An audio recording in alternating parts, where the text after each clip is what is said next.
Hello, everyone, and welcome to the web series on Ocean Science Policy Interface. The United Nations is expected to launch its second world assessment in early 2021. And this assessment is the result of a collaboration between hundreds of experts around the world. It is the only assessment of the world's ocean that integrates knowledge along with all three pillars of sustainable development: environmental, economic, and social. In this series, we will reflect on the importance of strengthening the science policy interface through such efforts in supporting the sustainable development of ocean. Today, I am joined by two amazing people.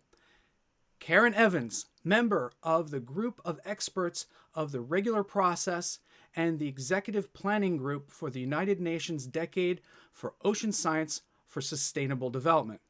And Grace Young, ocean engineer at Tidal X and National Geographic Explorer, and I will say, one of my aquanauts at Mission 31.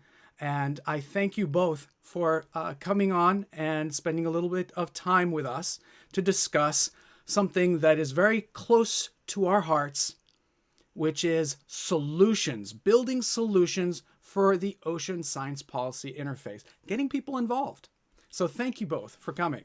That said, maybe I'll throw the ball over to Karen to comment a little bit about the need of filling those gaps in the knowledge and capacity building, which is so desperately needed. Thanks, Fabien.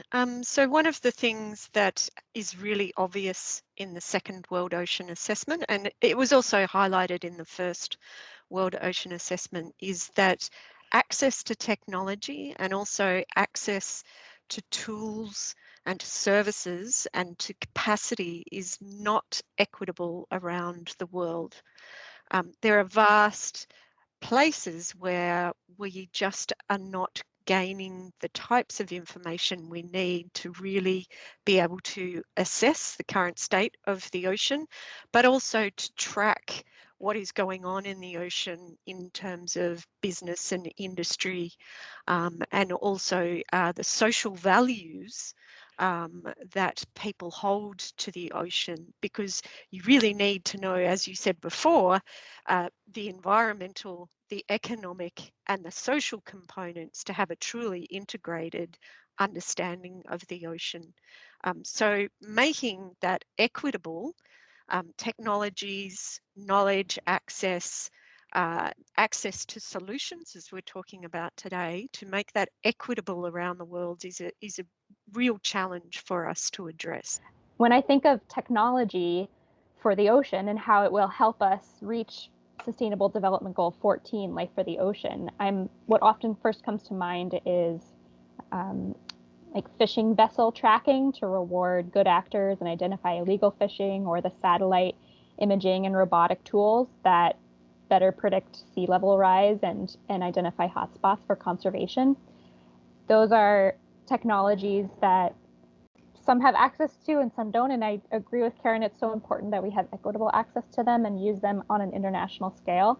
On the flip side, as a technologist, when I look at a tree or a whale or phytoplankton, I'm thinking no technology we ever build will be as effective or as magical as those that nature has already given us, that nature has developed over eons. So I see technology not ever as an end-all problem solver. There will be no magic bullet technology to solve climate change or the issues we face. Although I think many are waiting for that or hoping for that. But I see it as a tool to fill knowledge gaps and help us protect and restore nature so that nature can do its job. I'm thinking, of course, back to the Mission 31 days and how you were looking at biomechanics through the edgertronic and everything else. And one of the things that I realized that I was very frustrated with during those experiments is the disparity and the scatter approach of all that knowledge that's out there. Some of it is locked away and is inaccessible.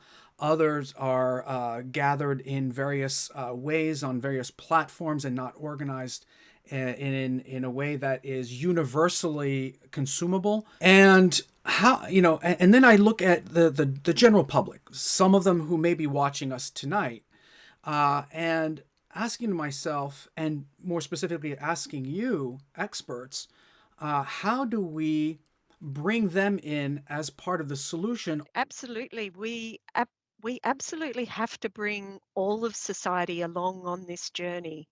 Um, Really developing solutions moving forward needs all of society to value the ocean, all of society to really want to strive to generate these solutions.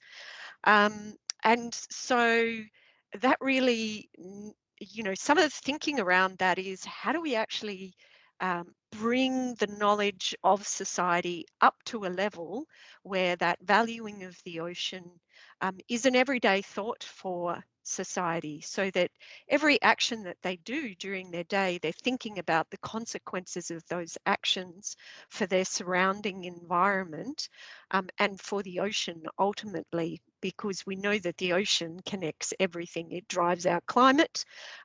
So people who are vastly inland are still influenced by the ocean. The other thing that we really need to think about is it's not just about what are the solutions for gathering information. It's about how we then bring that information together. Information comes from many, many different sources. It comes in different formats. And it's not easy to bring all of that information together, particularly not just thinking about Western science information, but also about traditional knowledge and Indigenous knowledge, and how do we bring all of that knowledge of our oceans together. And so we have to think about mechanisms for bringing information together, but also platforms that allow people to touch into that information easily. Our decision makers are generally, in most cases, they freeze because they can't access information. The information that they actually need is not at their fingertips.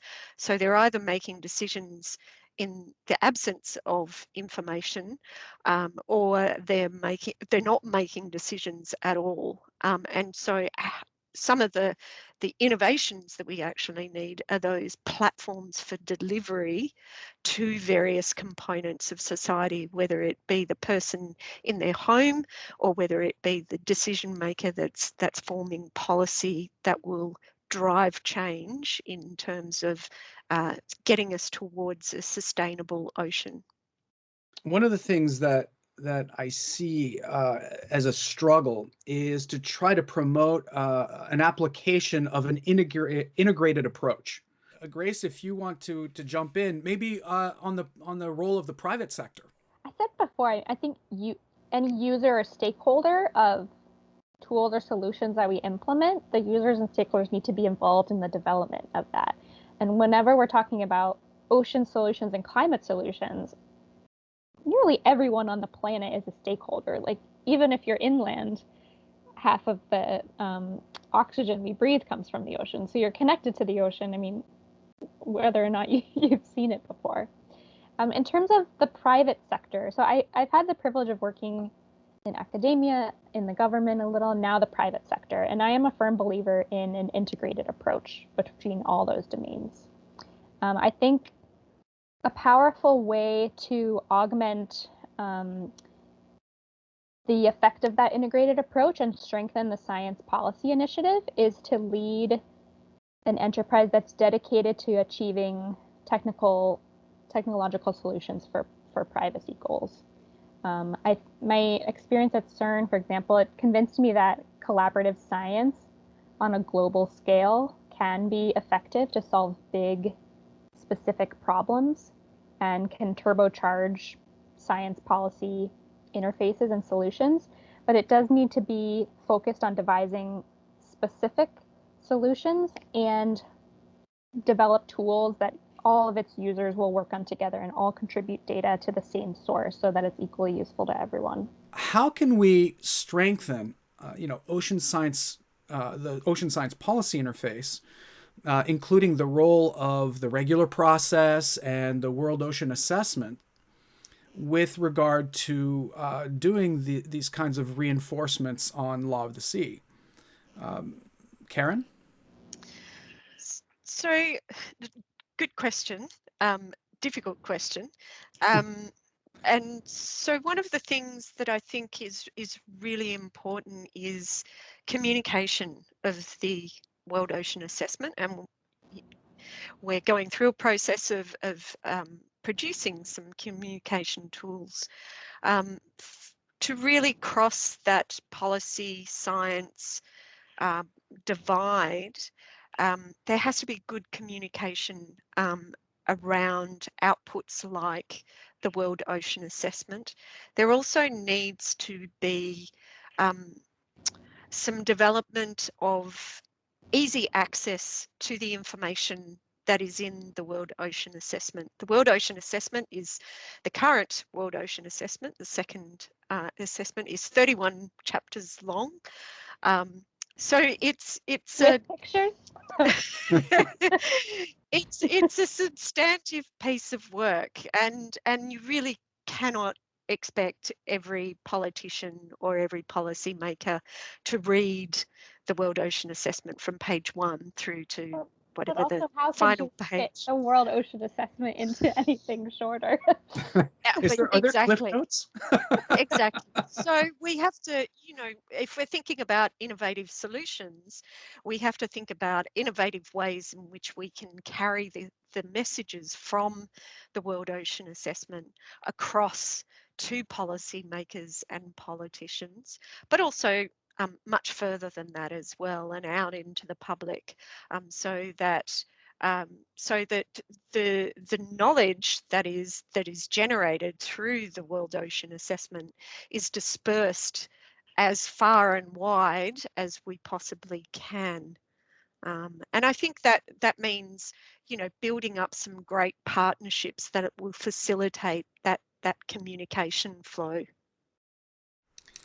It's funny. It just came to me that we've been having this discussion about WOA and UNCLOS and we haven't even really explained to the person who might just be coming into this conversation for the first time what these definitions or what these bodies are. And although I don't want to take too much time in doing so, I certainly don't want to make the false claim that I could describe these as well as you could.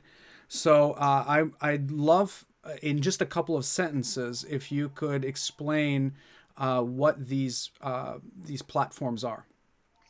The World Ocean Assessment. So the World Ocean Assessment originated because of a number of assessments, including the Millennium Assessment, had identified that the ocean was deteriorating, and the United Nations decided that it would develop a regular process, which is UN speak for a framework that would produce on a regular basis. So a regular process, it would produce on a regular basis an assessment of the world's ocean, covering everything from the environment through to the economics and through to the social aspects of the ocean. And it was recognised at the time that there was no other process that was actually doing a comprehensive assessment of the ocean specifically at the time. There were elements of the ocean going into the IPCC process, and there were also elements of the ocean that were going into a similar process focused around biodiversity, but there was nothing that was purely focused on the ocean and nothing that was looking at everything from the environment through to the social aspects. Fantastic. Thank you for that. I'd love to get some of your final thoughts. Maybe Grace, you start, and then Karen, as to what kinds of solutions or other thoughts you may want to interject into this conversation before we wrap it up. Maybe to wrap up, I'll just echo your point that the ocean health is really connected to every single other point. It gets one goal, life below the water. I was thinking, walking here, on a boat right now is thinking, oh, from a boat, what a perfect place to talk about life below the water. And I thought, wait a second, I'm on a boat, I'm above the water. I thought, oh, but a goal to focus on life above the water would literally be all of the other goals that we work on. So obviously I don't think any of us are unconvinced that the ocean is incredibly important, that we depend upon it. And this science policy interface is incredibly important. I mean, back to what we've talked about on technology, I mentioned how technology can play a huge role in helping us develop solutions. I also realize that technology is part of the problem. Right now, we have high-tech fish finders, industrial fishing nets that are 3 times the length of Manhattan. That means we could catch every last fish if we wanted to. And deep sea mining could decimate deep sea ecosystems, just as we are learning how much we depend on them for medicines, for carbon sequestration. And so it's so important that science and technology work together to make it more beneficial to protect and restore those solutions and to work on sustainable solutions, more valuable than it is to just destroy them and destroy nature. That's where we can work together. Yeah, and I agree that technology is a double-edged sword. But there are plenty of opportunities that come with technology, and there are plenty of innovations in technology that can actually turn that unsustainable fishing mechanism into a sustainable fishing mechanism, particularly if we look not only at how the fisher operates and the kind of technology that the fisher uses, but also how the management structure operates as well, and what technologies management agencies might utilize to better be able to monitor fishing operations and also assess fishing operations as well. So the technology thread runs right from when the fish is caught through to when the decision around how many fish can be caught is made as well. And I think, there's a lot of opportunity that can be made from putting technology towards sustainability and providing that linkage from the hook right through to the consumer's plate. Well, on that note, Karen, I have a thought. Why do we continue to be hunter gatherers in the ocean when we became farmers on land 10,000 years ago? Why couldn't we start looking at alternate sources of income that respect the wild stocks of fish, all while providing the jobs necessary and the nutrition necessary to the publics that need it? Yeah, a good question. And I guess we need to recognize that certain components of the world have been farmers, ocean farmers. Aquaculture has been in existence for hundreds of years. And technology actually has a role to play in building our capacity in terms of aquaculture operations. We're now talking, technology has moved or has advanced to the point that aquaculture operations are now incredibly efficient, and so operations don't lose as many of their fish or their shellfish. So technology has helped us get past some of the barriers in terms of disease, but we're also seeing technology allowing operations to not only operate more sustainably in coastal environments, but move further offshore. We know that our global population is continuing to grow, and we are going to need to feed that growing population. So how do we do that in a sustainable manner? And technology is allowing those aquaculture operations that were previously in the coastal zone and impacting the coastal zone to move further offshore, but also to be becoming circular economies in themselves, in that the operations are fully self-sustaining. They utilize solar energy from the sun to produce power. They integrate mariculture, so grow seaweed and grow lower trophic levels, so things like plankton that can then feed the fish. And so you have this circular process that is going on that is fully self-sustaining, which means that the impact on the environment is far, far less. But you're also generating more food through a sustainable circle. It brings me to the thought that, I mean, we're living in a closed loop system, and whether we live by the ocean, to Grace's point, or not, 1,000 miles away, when we're skiing on top of a mountain, when we're drinking a glass of water, every other breath that we take, all the food that we take for granted in our plates, are all thanks to the fact that we have a little oasis in space that provides all of these things. And so whether we care about the ocean or not, we should shepherd and be good stewards of our oceanic planet for us, for our children, for economic investment, for environmental investment, because it just makes sense. And it's really up to us as a species whether we all row in the proverbial same direction or not. And that is our fate. You know, if we are going to find solutions, we have to think beyond what we know. And what we have traditionally done for many, many years. We actually need to start looking over the horizon rather than a friend of mine had a really good analogy for this, is that for most of the time we drive looking through the rear view mirror. We're always looking at what has happened in the past rather than looking forward through the front window and over the hill.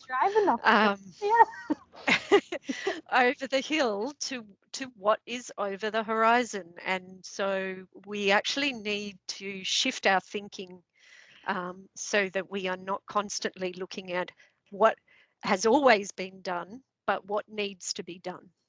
Well, on that note, and it's a positive one, I look forward to young, innovative solution drivers such as yourselves. And I just want to say thank you so much for spending some of your valuable time and knowledge with me tonight on this platform. And I look forward to many, many more conversations and solution building together. So with that, thank you all very much for tuning in. And I'll see you next time.